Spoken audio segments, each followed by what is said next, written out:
İran bugün Amerikanın 3-cü F-35 qırıcı təyyarəsini vurduğunu açıqlayıb.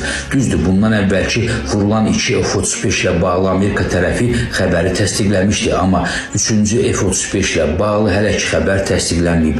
Mənim sözüm onda deyil. Bəli, F-35-ləri vurmaq çox çətindir, amma İran tərəfi onu vurmuşdu. Məsələ bilirsiniz nədir? İran tərəfi bundan əvvəl vurulan 2 F-35 qırıcı təyyarəsinin, hansı ki Amerikaya məxsusdur, heç birinin pilotunu İran ərazisinə düşsələr belə yaxalaya bilmədi. Niyə? Çünki Amerika Birləşmiş Ştatlarının xüsusi təyinatlıları 35 saat ərzində İran ərazisində xüsusi əməliyyat keçirərək F-35 təyyarələrinin 2 pilotunu da xilas edib. Bəli, görüntülərini də burada verirəm. Onların hər iki saatı xilas olunub və Amerikanın hərbi hava bazasına çatdırılıb. Bu nə deməkdir? İranın daxilində, ölkənin içərisində və səmasında bir çox məsələlər var ki, İran artıq ona nəzarət eləmir. Axı necə ola bilər ki, bir ölkənin ərazisində başqa bir ölkənin xüsusi təyinatları ölkənin müxtəlif yerlərində əməliyyat keçirib, oradan 2 pilotu gətirsin, özü də rahat şəkildə.